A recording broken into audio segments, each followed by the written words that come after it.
So let me start with just a round of introductions.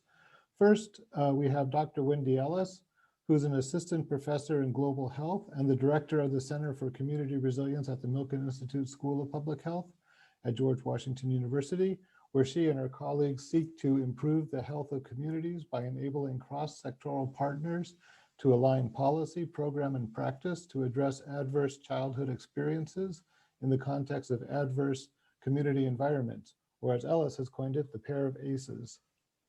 Next, we'll hear, in addition, we'll hear from Andrew Salkin, who is a founding principal of Resilient Cities Catalyst, leading RCC's work connecting cities and the private sector to spur innovation and financing to ensure resilient initiatives actually happen.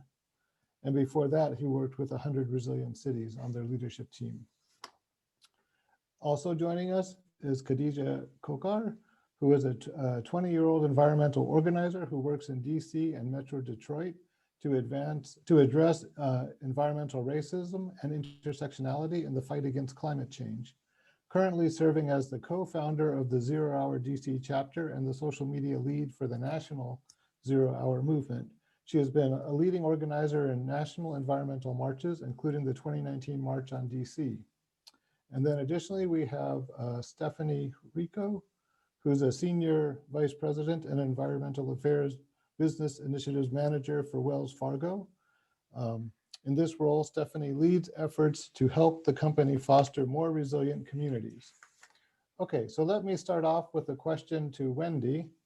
And that question is, Wendy, how do we support, through research, teaching, action, and public policy, vulnerable communities around the world in the face of impacts from climate change? So thank you, Bob, for that question. And before I dive into that, I think it's important for us to, if we're going to attack that work, we really have to understand what we mean by resilience, whether that's resilience in the face of climate change or resilience on a day-to-day level. And so I want to do that because I think that frames the conversation for this panel discussion, and particularly from a public health perspective. In our work at the Center for Community Resilience, we use this graphic, this parabasis tree, to help multiple sectors understand the context in which communities experience adversity and create a shared understanding of individual adversity versus systemic. So this is what we call the parabasis. So it depicts adverse childhood experiences as the leaves and the branches, the effects of traumatic adversities, of which we may readily observe in interactions with children and adult survivors. But it is important for us to recognize that these experiences happen in a context. The root causes are in the soil and tend to be long-term and chronic. So when assessing the individual effects of incidents of trauma or risk, it's important to consider the impact of the community environment that often exacerbates, if not contributes directly to the adversity experienced by individuals. So as you can see in the soil here, you have a number of contributing factors that range from a lack of economic mobility, housing, education, community violence, poverty, discrimination. In short, many sectors have a role in contributing to the soil, to the response in the threat of climate change.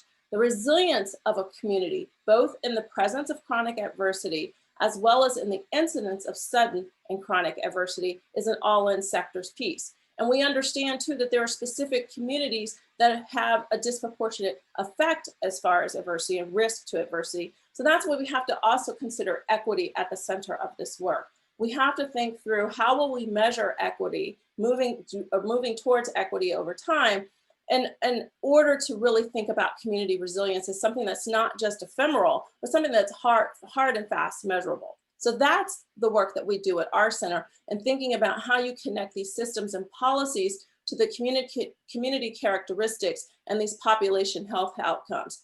Now, through the lens of climate change and really writ large the idea of resilience, it's important to understand that we can leverage the science of resilience to help us understand what individuals and families, as well as communities, need to be resilient.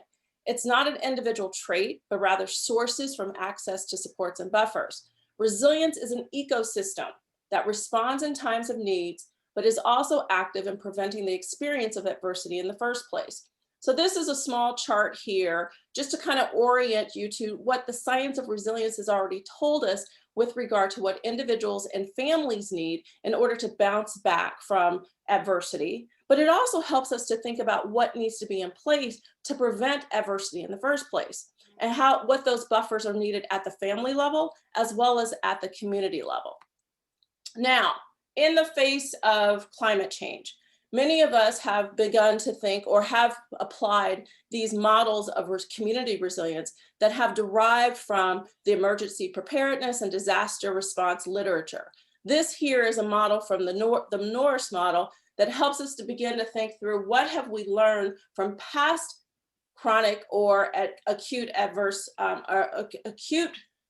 disasters, and how well did we prevent, or how well did a community bounce back after that disaster? So this model of community resilience is based on the numerous studies reviewing how well communities bounce back after suffering acute shocks. So think 9/11, Hurricane Katrina, the Gulf oil spill, Oklahoma City bombing, and other man-made or natural disasters. What researchers found that were these commonalities. These components predicted how fast and to what extent a community bounced back. How well did information flow from organizations, across organizations and agencies, and down to community? The level of community competence. So think through like community action, think through a collective efficacy and empowerment, how that feeds into social capital and also feeds social cohesion. That helps us to understand the social embeddedness, not just within the community, but also the community's embeddedness in the different agencies that actually serve community. But one of the things from a public health standpoint, and certainly from our conversations in these types of forums with regard to considering resilience in the face of climate change, we rarely talk about economic development as a core component of community resilience. Yet we know from these past studies that how well a community bounced back did a community actually have something to return to after disaster? So if we can identify the components necessary to help a community bounce back from a public health perspective, then we actually have a model for prevention. Components that help us understand what supports, buffers, and processes are needed to offset and prevent the impact of chronic adversity while also putting in place an infrastructure of support in time of acute shock.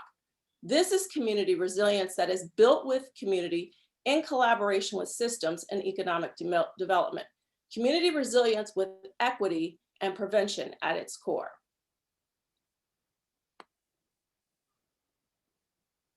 Thank you very much, Wendy. Now I'd like to turn to Stephanie and ask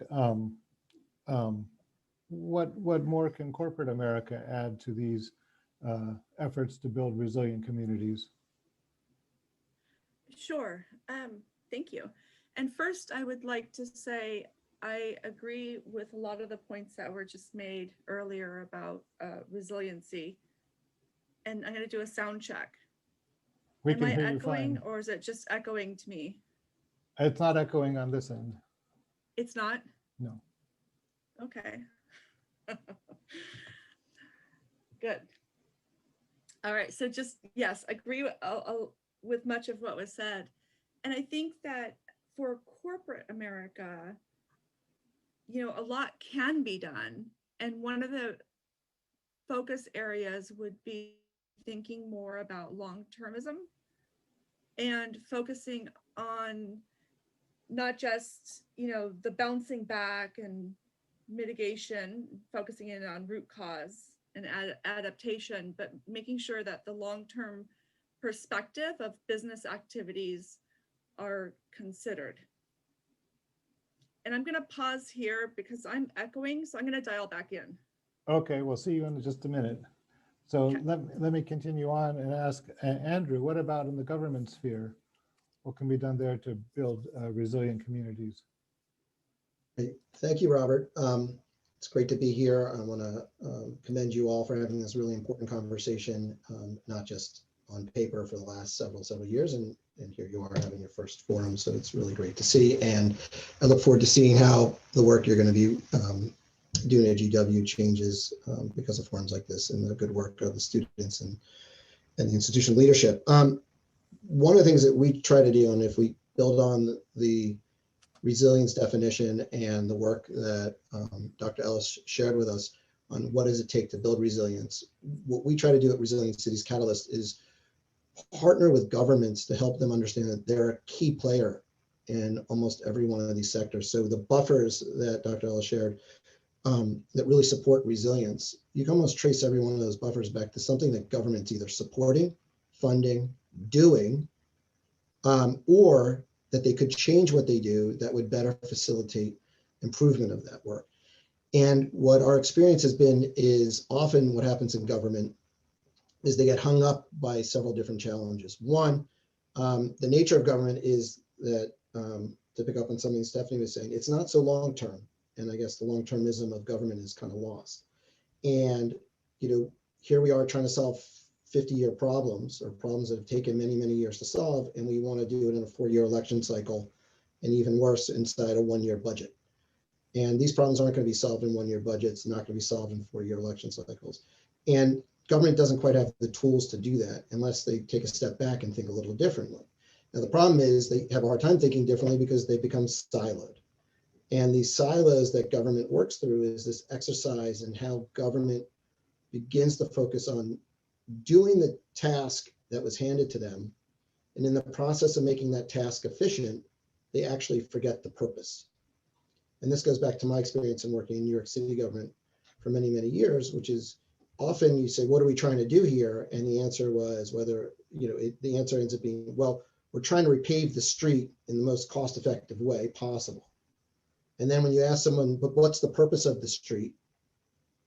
They're like, well, to not have any potholes.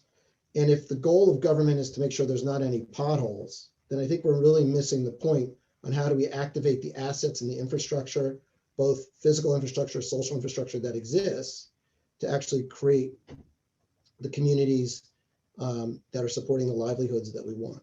And for me, helping government see that and realize that there's already a lot of assets, particularly money being spent in these communities already, that are just showing up in ways that can't be kind of pulled together, activated in ways that help support those buffers, create new buffers, and strengthen connections that aren't normally made just from the normal days of normal business of the day. If government's not able to do that, then it's missing this great opportunity to create a greater resilience rate of return on the investments it's making.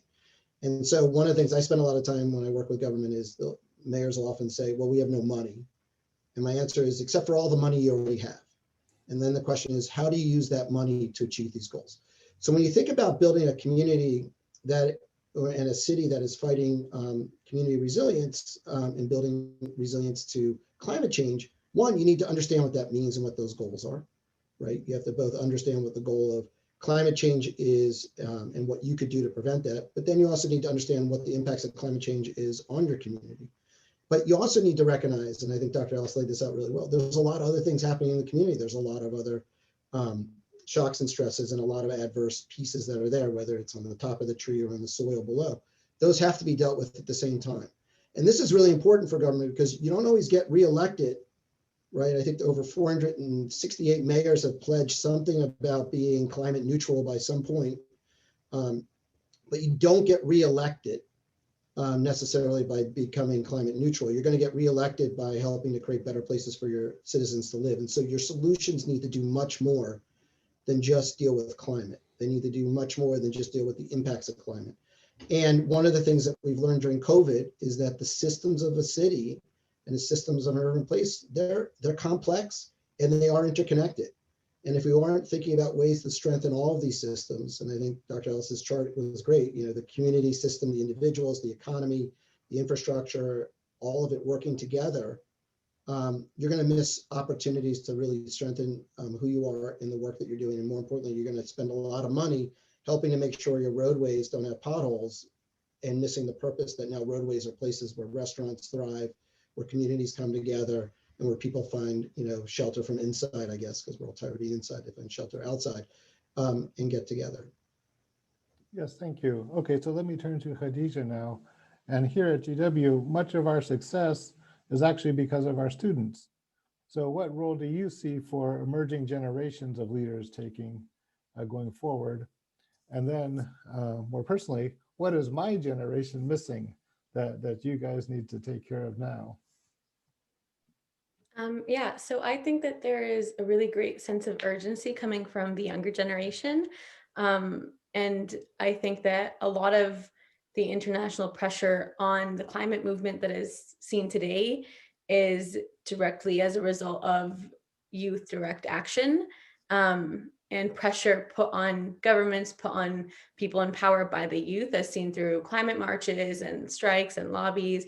And I think that we can even see that at GW. We can see with divestment, we can see it with just like youth in GW, as well as all across the United States, all across the world, are demanding more. We're saying enough is enough. Action needs to be taken now because you've kicked the can down the road far enough. And this is inevitably going to affect our future. And it's almost ironic that, at least I feel it's ironic that I'm going to school, trying to prioritize my future and paying for my future.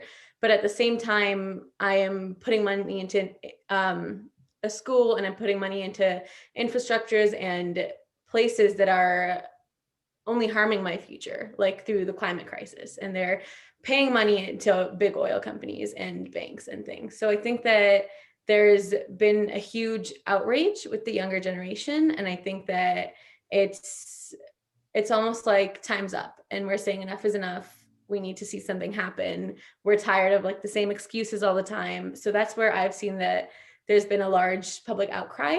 And I've seen a lot of people my age really invested in learning more about what's happening and learning about the intersectionality of the climate crisis and learning about how it's affecting certain communities. And I think one of the best ways to get started is for people to look into their own communities and like realize what's happening in their own backyards. Because what happens a lot of times is we look at the climate crisis and we look at all the problems going on and we tend to other them. And we tend to say, oh, that's happening to another community on another side of the world. That's not happening near me. But when we take that same issue and we put it into perspective of what's happening right in our own backyards and in our homes and in our states and all the legislation and stuff, then we start to realize how big of an issue it is and how it's affecting us. And I think that people my age are slowly starting to wake up and realize that. And that's why we're demanding change and we're calling on our leaders and our politicians and people in power and telling them that you need to act. Like, we're tired of hearing all these excuses. Okay, so you really point to a real sense of urgency that we need to get something done.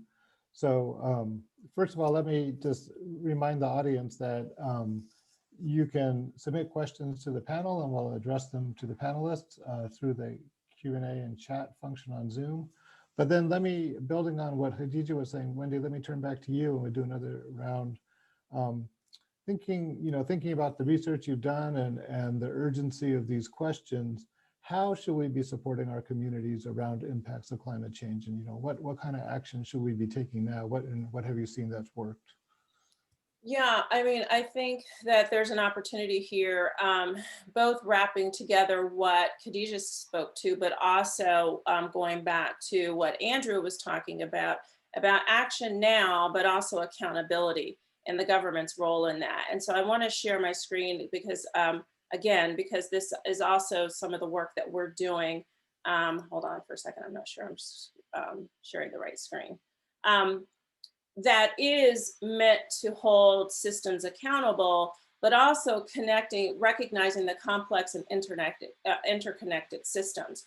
So Khadija talked about, hard infrastructures that, as a young person, she is investing in, but not necessarily seeing the return on the promise of addressing the climate change or the threats of climate change that certainly will impact her future.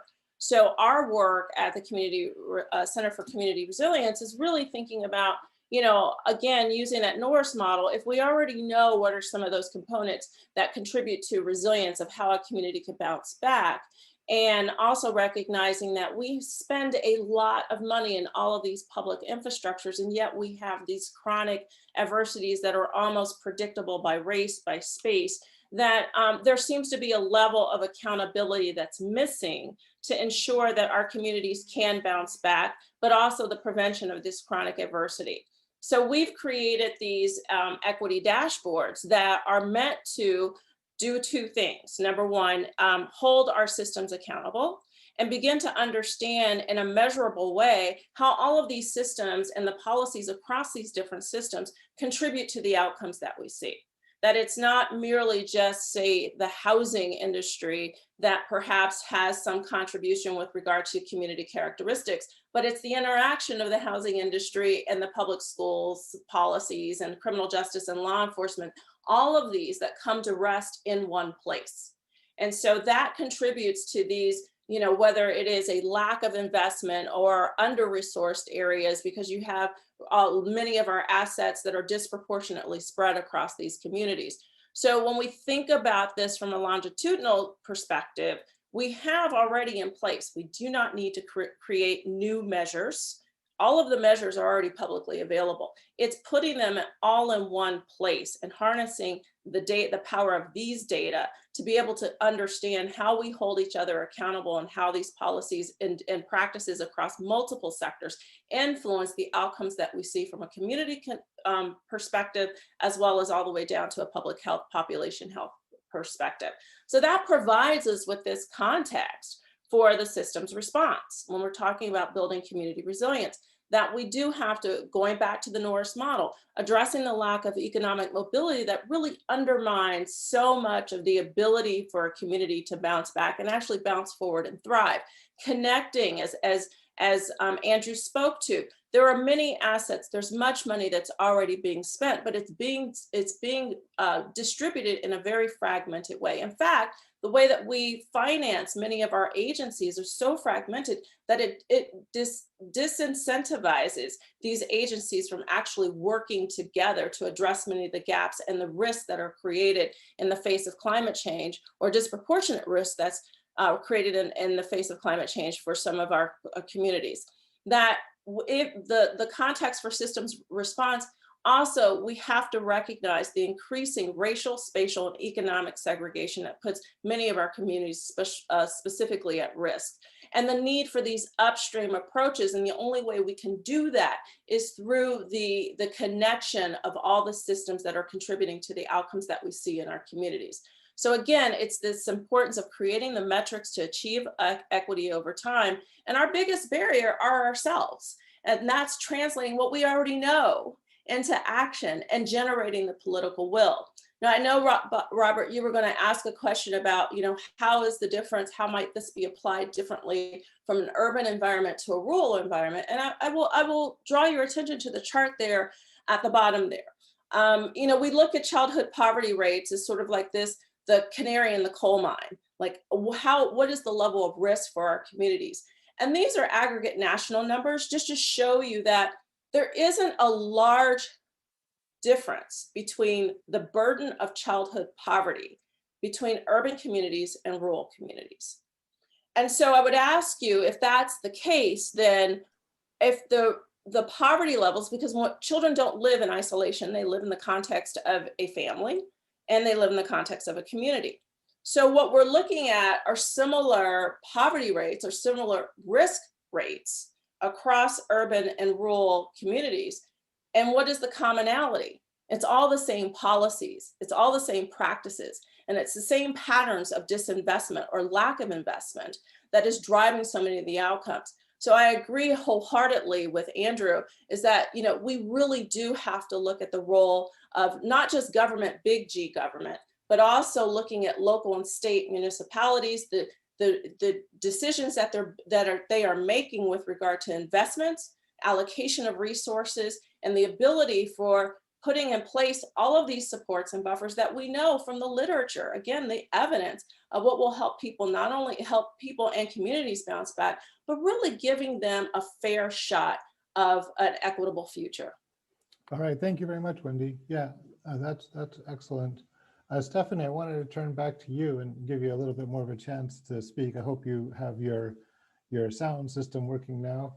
But you know, we've heard a little bit, you know, there's been obviously more attention on big corporations and banks and curiosity about what a bank like Wells Fargo can do to help build resilience, you know, to things like climate change and other aspects of social distress in our communities. And what are you guys doing in a practical manner?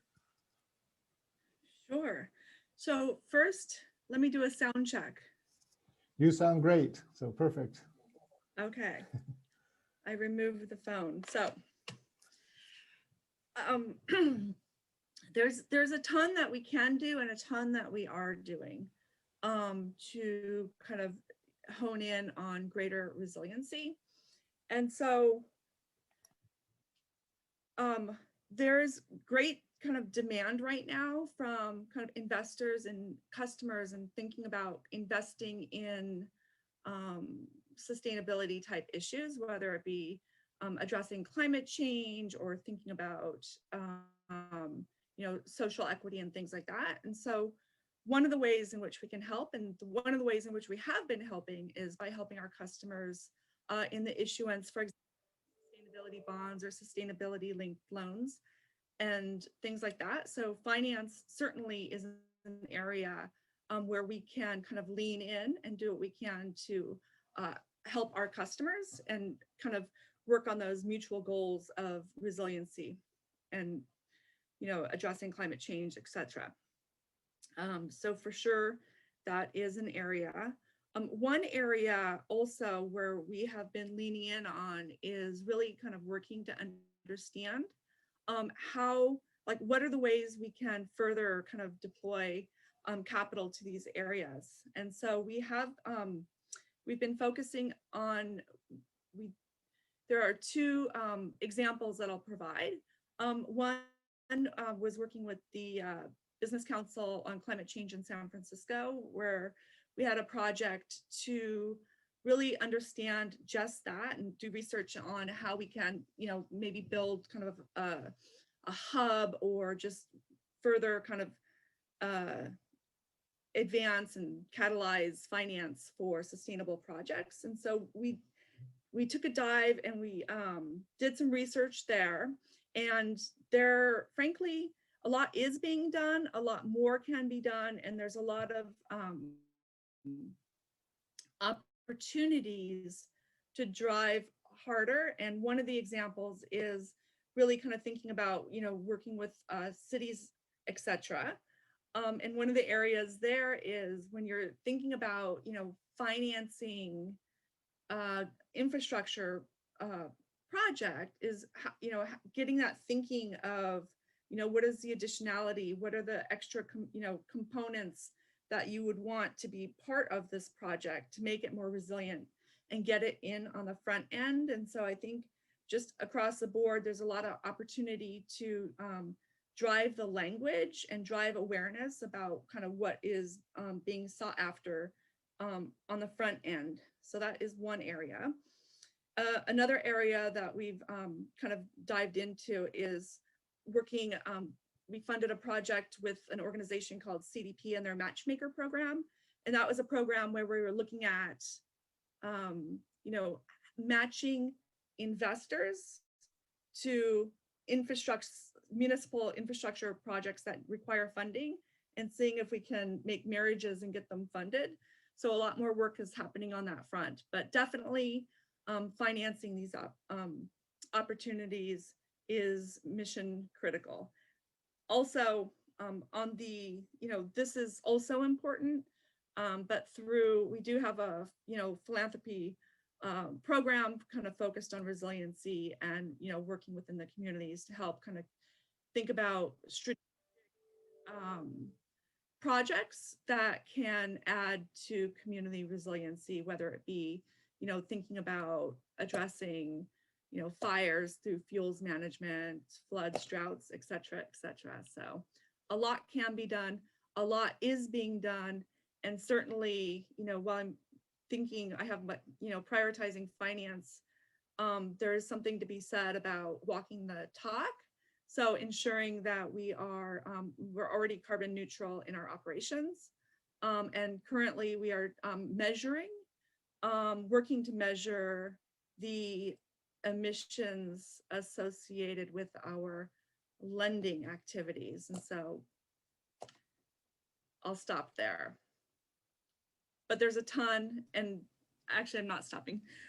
One more thing, there's a ton, and I'm gonna say that truly there's tremendous opportunity And I agree with the point that was made earlier about the urgency behind this. I mean, the clock is ticking, and you blink and it's going to be 2050. So opportunities and urgency. Okay, thank you very much, Stephanie. And then maybe Andrew, come back to you. What are some of the practical things that an organization like yours, Resilient Cities Catalyst, can do and that government can do in the communities and working with people on the ground?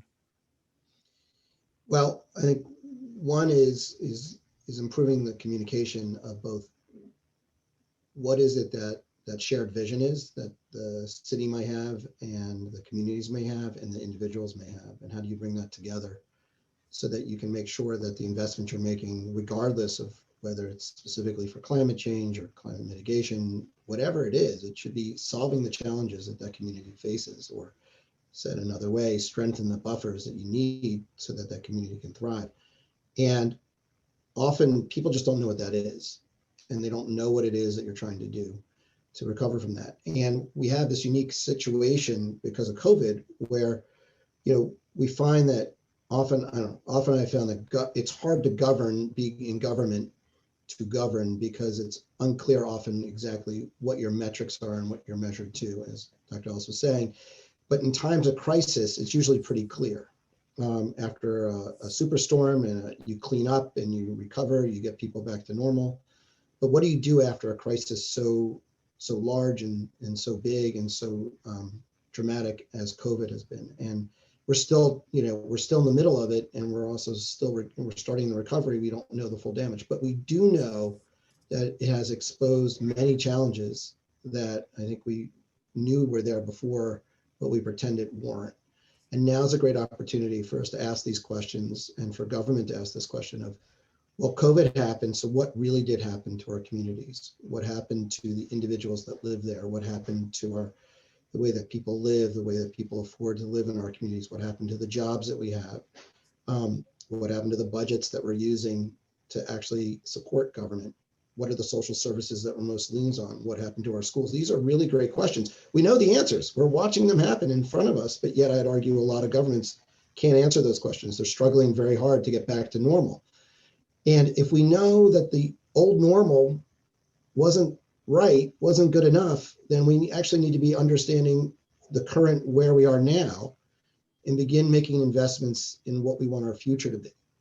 And this is the piece that I think is lacking, and it's hard. It's going to be hard. And where I live in New York City, we have a mayoral transition coming up. Many cities have mayoral transitions and off years of federal elections.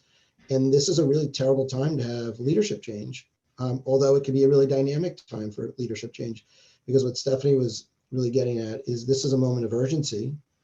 And too often, as we get complacent because of the emergency, we lose that energy and the willingness to meet that urgency. And so what are we going to do to be creative, to change how we work so that we can create the outcomes that we desire?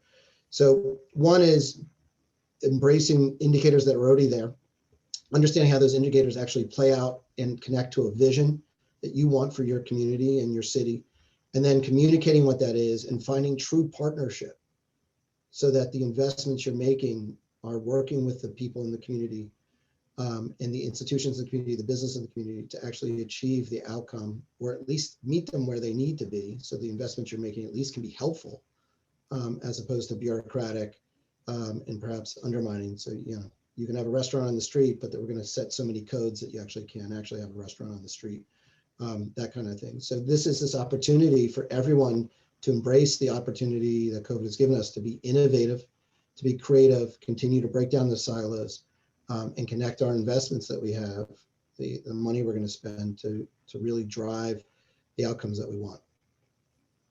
Thank you. And then Khadija, let me come back to you. Given the COVID crisis and political change taking place in our country, how are you guys organizing to create a sense of momentum and a sense of pressure on political and economic institutions to get the kind of changes that you want to see? Well, I would say that it has shifted a lot with COVID. Originally, kind of what we have been doing nationally is coordinating climate strikes, lobbying, putting direct action and stuff. And with COVID, everything has been shifted virtual. So we have definitely had to like shift our perspective and our strategies. One example was coming up to the elections, we had a whole campaign that was encouraging young people to vote with their, it was called a Vote for a Future campaign, and it was encouraging young people to vote with the climate in mind and vote consciously about regarding their sustainable future. And so I specifically worked in Detroit at the time, and I was a Detroit fellow. And what we did is we educated communities through virtual town halls and virtual meetings. And we taught them about things like the Green New Deal, things like what is eco-friendly transportation, what are like the ways that communities can stay resilient in these times, what are ways that we can look forward to the future and a sustainable future. And moving on now almost a year into this pandemic, it's definitely shifted the way that we have definitely shifted our platform much more online, and it's been a heavier online presence, which does slow things down, I believe. That direct pressure is a lot harder to emphasize when you're not in person, when you're not there. And so kind of keeping that momentum and keeping young people invested while we're also at the same time feeling burnout with school, with everything online, with the pandemic, it is difficult. And I think that it's incredibly challenging to prioritize the climate crisis while also prioritizing the pandemic, and as students prioritizing school and everything else happening. So we have shifted almost to while addressing the climate crisis online and keeping our pressure there, we have also shifted to like prioritizing mental health and prioritizing other ways we can support our communities and support like mutual aid, support ways that we can keep our communities resilient and keep them empowered during these times.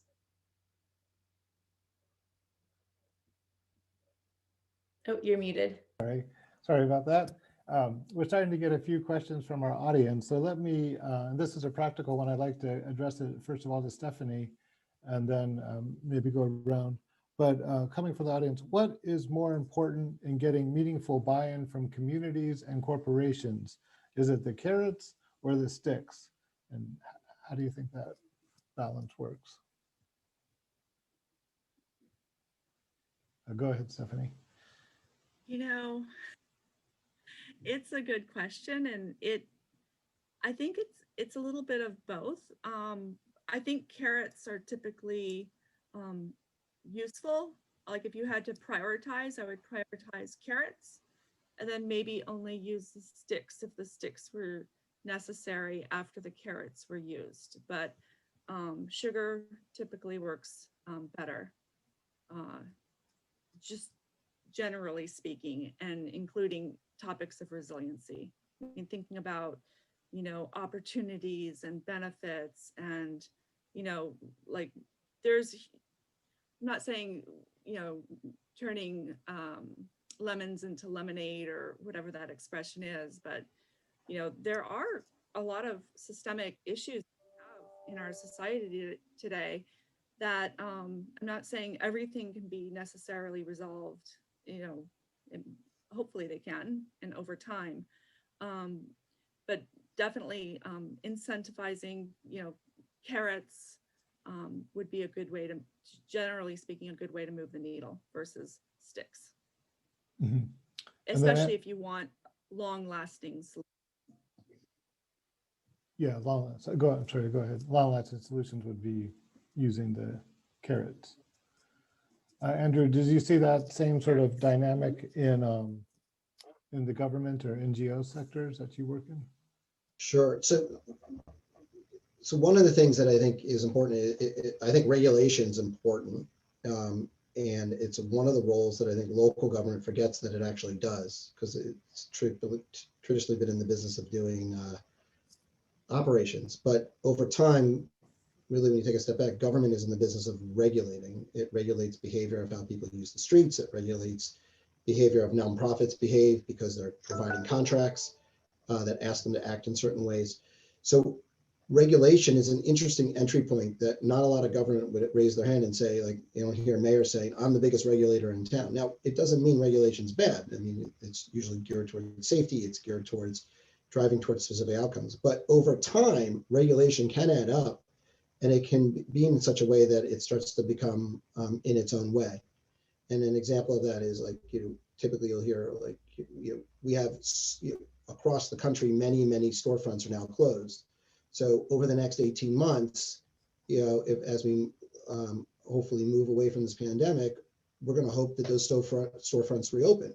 Well, now government's going to be asked, local government's going to be asked to reopen those storefronts. And so it's going to have to do 3-5 years of government in 18 months. Well, that's going to be really hard for government to do, because they have to do all the permitting, all the regulation inspections, all the health inspections, the fire inspections, the safety code this, the safety code that, building permit, whatever. So this is this question of, how do you begin to understand how you're showing up in the community as a regulator? And are you being a hindrance, or are you being a facilitator? And so carrots and sticks are one way that it shows up. But the other way is just understanding the structure of what you've created. If the very first thing you want to do, if you're an entrepreneur and you have a good idea and you want to open up a business, is you got to go wait in line, then maybe we're not actually showing up in the right way. And so this is a question for government to think about. How are you showing up, and how do you actually facilitate, especially in times that are urgent like this, to help achieve the outcomes and give people that opportunity so they can be successful, versus you standing in the way of harming that. And it doesn't mean you have to get rid of all your regulation. It's an important question to think about. How do you regulate so that you're facilitating as opposed to harming? And I think this is just something to think about, because it gets you on both ends of the carrot and the stick, but it also creates that flow that I think is so necessary to happen. And it's hard to do that, because in order to do that, you have to ask government to maybe do their job differently. And this is what's very complicated and very hard, because doing something different is a really good way to getting different outcomes. And it's necessary if we're going to get different outcomes, is we have to do things differently. But the system of government is structured so that, we're kind of going to do this year what we did last year. And so one of the things I would challenge the GW students who are here, and the folks who are interested in holding GW accountable, as well as holding the city of DC and other cities accountable, is look at the budgets and really ask this question of, where's the money being spent, and is the money that's being spent consistent with the commitment that's being made? And again, this goes back to, if almost 500 mayors across the country are committed to some type of neutrality in energy use, and then you look at their budget and they're making a $3 million investment to help a building that's getting built to become a little bit more energy efficient, is that going to help them reach some very lofty goal by 2030, by 2040? So this is this question of taking this moment of crisis around COVID and allowing yourself to continue the innovation and creativity, but you got to tie it to that longer term goal that's sitting there. And climate challenges are great challenges to link to, but you need to dig into all the different silos and all the different pockets to unleash the power that you're sitting on. And you have to be willing to make change. And to do that, you need to communicate, partner, and understand. And too often, in government, sadly, the day-to-day business keeps you from actually hearing. Mm-hmm. Thank you very much. So I'll come back to Wendy in just a minute, so I'll put you on notice. But I want to turn now to Khadija real quickly and follow up on Andrew's suggestion that we follow the money. And so we have a question for you from the audience. What specific initiatives could corporations fund to fight climate change, and also to mobilize and leverage youth organizers like yourself? So where would you like, either at, within the corporate world, like, or, thinking about GW, where would you like to see that money being spent, and how? I think first and foremost, there is very little accountability on the money, kind of what Andrew addressed. But for example, capping carbon dioxide limits, and like limiting how much pollution companies are allowed to make. They're basic demands that we have been pushing for, and they haven't been addressed. And part of that is also because as young people, a lot of corporations and a lot of politicians and a lot of these people with money and these industries with money don't listen to us and don't take us seriously. So what happens a lot of times is greenwashing, where they'll say that they're moving forward with sustainable initiatives, but they don't really, or they'll put up like a very vague, we're moving towards sustainability, and show us no concrete proof that they are. So a lot of it goes back to accountability, and a lot of it is, okay, you're saying that you're moving towards a sustainable future. You're saying that you're going to try to tackle this issue, but how are you doing it? What are the concrete steps that you are taking as a company that we can hold you accountable for? Because that we never even get to that conversation more often than not, because as young organizers, when we try to address these issues, we are almost always brushed away, and we're almost always ignored. And even if you look at all that came out of the climate strikes and all the marching and the protests, we had a huge wave of international attention on us. But at the end of the day, these corporations weren't held accountable, and they still aren't, because we as young people aren't held accountable, we as young people aren't being listened to, and we aren't kind of being seen as a big enough reason for companies to change. Because it is true that creating change and moving towards a sustainable future does require money, and money is needed for change. And that is seen as a big risk for a lot of companies. But the bigger risk that we like to ignore is what will happen if we don't address this issue, what will happen if we don't start moving towards a green future. And so I think the very bare minimum that we ask for is accountability, because we are given empty promises from all these banks and all these oil companies and all these corporations saying that they want to help create a better future. But that's it. It's just continue telling us how and what you're planning. So. Can I ask you quickly, what kind of specifically, what would you recommend that the banks do, for example, or GW do? What kind of specific actions can these institutions that have a lot of resources take to start things moving in the direction you think they should be going? I mean, one very clear one to me is divestment. I actually started my environmental work through divestment at the University of Michigan, and divesting GW, divesting these schools and these banks and all these companies from the fossil fuel industry, and stopping the funneling of our money into these fossil fuel industries, into these companies that are inevitably harming us today and in the future. So that's just one very evident thing that comes to mind, or like carbon taxes. There are so many different ways that. Mm-hmm. Yeah, well, thank you. So there's two good ones there, divestment and carbon taxes. Let me turn back to Wendy quickly and just get your sense of how do you see, looking at it from your researcher, but also practical activist on the ground kind of perspective.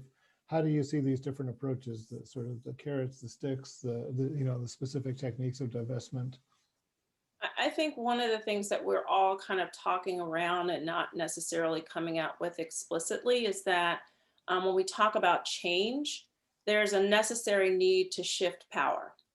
And that is the biggest barrier of all. And, whether it's a carrot, whether it's a stick, whether it's, regulation, which is a very top-down approach to addressing what's happening at the community level, our biggest issue is, will we ever be in a position that there is a shift in the power here of who's making the decisions? So, Khadija, I would say for your generation, it is what is the organization, the activism, and also not only activism, but really getting that seat at the table. When we talk about city budgets and when we talk about organizational budgets, those are value statements. So we value, where we put our money is where we have our values. Where we put our money is also directed towards where we think our performance outcomes really matter. So that's why, our work goes back to performance measures. What gets measured is what gets done. Whether you're a government, whether you're in organizations, whether you're at the community level, all of us have performance measures that we have to meet. So I do think that, you know, if my advice for Khadija and the next group is, you not only need to be in the streets, but you also need to be in the boardroom. You need to be on city councils. You need to be in a leadership position. And how will you build towards that so that we are shifting the power dynamic so that you are actually influencing not just those budgets, but also how are we going to measure our way towards effective and equitable change on this? So I really felt like, you know, we were talking around what we can do, but I think there's a reality that we have to face that is even, you know, more, I think, pressing than just the storm that is coming, but is how will we shift the power dynamics so that we can actually make the effective changes in the face of that risk. Okay, I think Andrew, you wanted to, okay, I think Andrew wanted to jump in, then I'll get to Khadija and then maybe get back to Stephanie, but Andrew, go ahead. Sure. So my point goes back a little before, but Dr. Ellis makes such an important point is, who's making the decisions, who's part of understanding the decisions. It's super critical. Just to take us back, the question was, what are some things like institutions like GW can do? I think, as a leader who's taking real steps, and I think there's been, throughout the day, there's been really great examples of what GW has been able to do. There's a lot of really great lessons there that are hard lessons that can begin to be shared. And I think one of the things that could be interesting is how do you learn to do this as a corporate citizen, both in divestment, larger statements like divestment, but I think there's also interesting statements that GW is making by its place and by creating community gardens and creating ways in which the people who interact with the university as employees or as students, how you live in the place that you are. And these also make commitments, and these are also statements. And these are very good lessons if you view GW as a test bed to teach a bank like Wells Fargo. How could you be a good corporate citizen? What does it mean for you to be a member of a campus? Because Wells Fargo owns campuses all over the country. And what lessons can they learn from GW on what does it mean to help employees live within walking distance or biking distance so they don't need to drive to work? What does it mean to change how your commissary gets food? What does it mean for you to have no single source? And those are really good lessons that I think the corporate sector often forgets, that they are a member of the place. And they certainly could be a partner with GW in holding the government accountable to creating the regulatory or environment that allows for that to happen, like by investing in transportation. We need a good, robust transportation system so people don't need to drive everywhere. We need a good, safe transportation network so people can bike everywhere.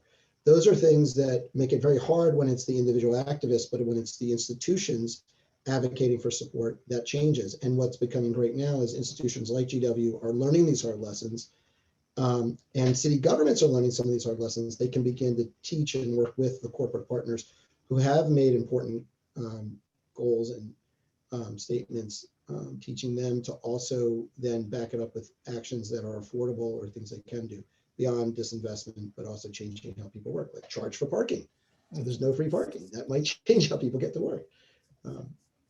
Okay, thank you very much. Yeah, you brought out some very good issues. I think obviously Wendy touched on the main question here is like, where's the power and how is that power going to be used? And Andrew was sort of bringing up some important points like community gardens, bike lanes. I mean, these don't seem like issues of power, but they certainly change the way we live, change the way we think about our food system and our transportation systems, which are vital to urban life. But let me get to Khadija. I know you wanted to jump in on this question of power, so please go ahead, Khadija, then we'll get to Stephanie. Yeah, thank you. Going off of what Wendy said about power dynamics, I think it's also important to recognize how intersected this real issue really is. So when we talk about power dynamics, it's not only just young people and older people, it's also having a seat at the table for people of color, for women. And I think that especially when we're looking at something like the climate crisis, we have to acknowledge who is being affected. So for example, I think according to the EPA, Black Americans are 3 times more likely to die from air pollution than their white counterparts. And how many seats at the table are there for Black Americans? And so I think it comes down to a lot of this issue is who is speaking on behalf of climate crisis and what's happening. And then when you look further and you take that a step further, who are these solutions going to be catered towards? So who is creating these decisions and who is going to benefit from them. So when we are talking about power and power dynamics, I think it's a very difficult conversation to have, and it's a very complex conversation because it goes so much deeper than just, oh, it's another older white man at the table. And it goes much further than that. And it goes much further and it's much more intersectional than that. And it's a very difficult place to find yourself, and it's a difficult place to get your foot in the door almost. Or like, for example, I'll say on my behalf as a young woman of color, getting people to even like acknowledge what I'm trying to say is a very difficult thing, because when you're a person in power and when you like, what is it to you to listen to someone who's younger than you and who's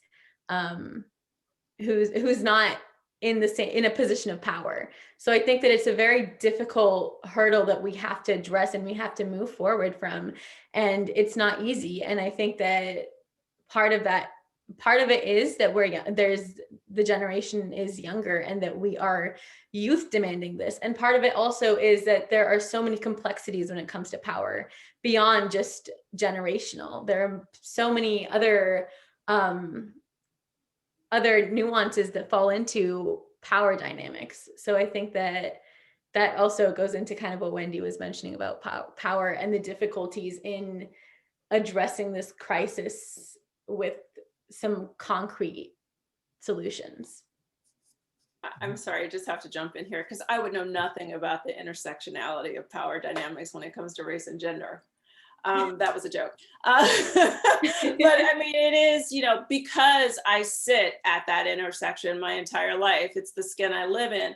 It does inform, though, from a practical standpoint, why community is in the center of the name of my center. It's because you have to work at that ground level, at that community level, bringing in those multiple voices, those voices that aren't represented, whether that's by age, gender, by identity, by ethnic class, immigration status, what have you, because these are the people, as you pointed out, with the statistic with regard to who has the higher risk for air pollution. Well, that's by intention. It's not by accident. We had zoning policies that allowed for disproportionate, exposure to these environmental hazards.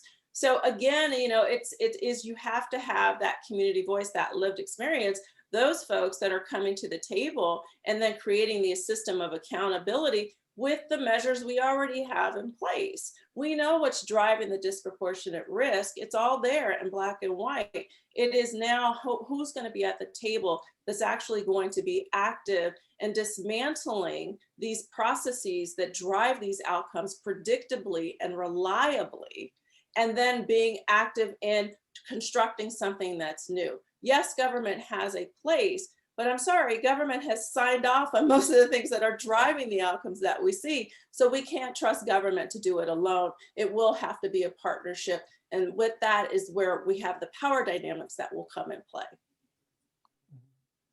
So maybe Stephanie, I'll just give you an opportunity if you wanted to jump in and give your thoughts on all this, please. Well, I don't know where to begin, but maybe this is too personal, but we'll share.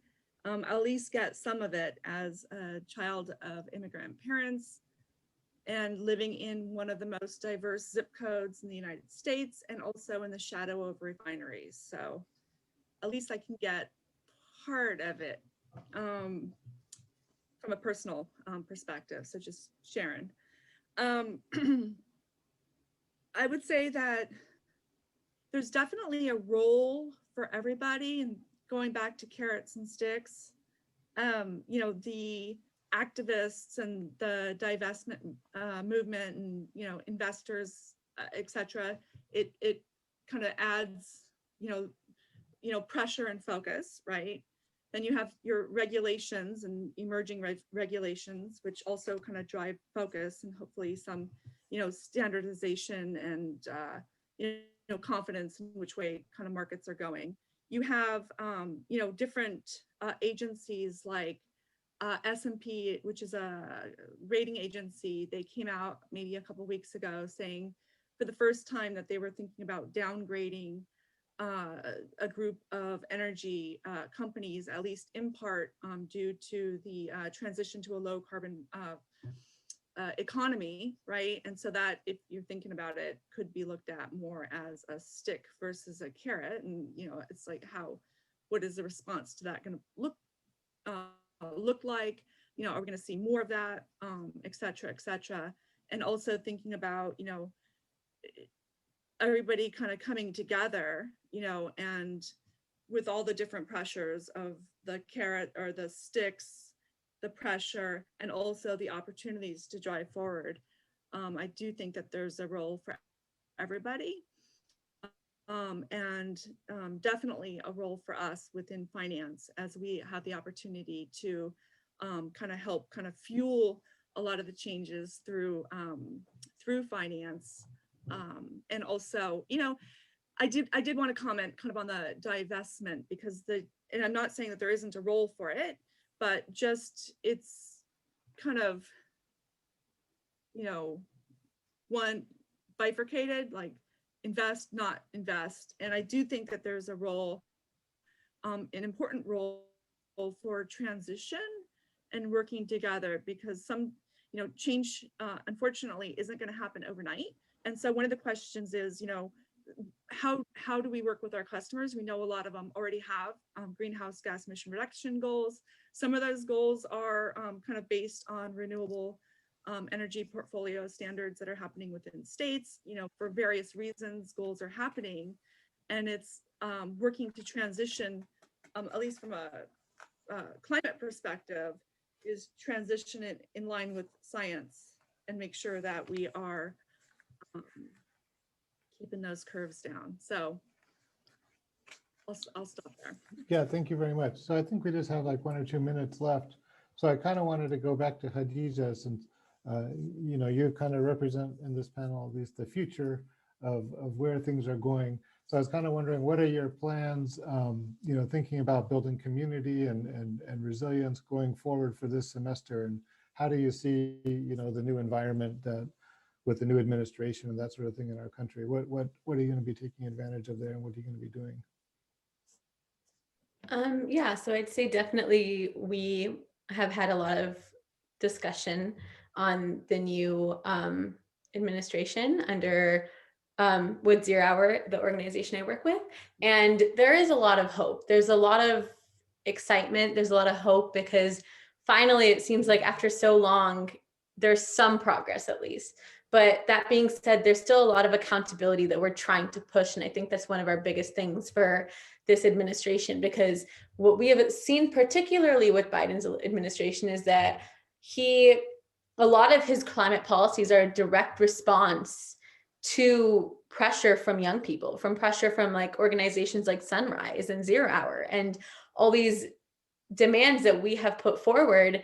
And a lot of the change that we have seen, and a lot of the, like, already within the first month, have been as a result of our demands. And I think that that's great, and it's super exciting. I'm glad that we're back on the Paris Climate Agreement. I'm glad that Pipeline XL is being stopped for the moment, but there's still a lot that needs to be done. It can't just be like, we can't just take our hands off the wheel because we think that it's going to be good from now on, because that's not true. There's a lot of accountability that needs to be held. There are things like Line 2 pipeline. There's so many things that we still need to address, and there's so many issues that will be overlooked unless we demand they not be. And I think that, again, I keep coming back to this same concept of accountability. And I think that with Biden's administration, we need that, because we've been given a lot of promises by him and by his administration. But then we've also heard things like he doesn't want to ban fracking, and he doesn't have any support for the Green New Deal and things like that. And it's like, okay, so what is your solution then? Where are you going to go if you don't want to go this way? And so there's a lot to go. I mean, there are 4 years, and I'm excited to see where they take us. But it doesn't mean, Biden being in office does not mean that everything's good now and we're going to take our hands off the wheel and just let the like we take a sigh of relief, but there's still so much work to be done, both on local community levels and on the national level. Mhm. So, okay, so I think that unfortunately our time has come to an end, but I'm very glad to hear that answer in particular, that this is no time for resting, that obviously democracy is a participatory sport and we need to keep the pressure on, stay involved and keep moving the ball forward here. So to mix up a bunch of different metaphors.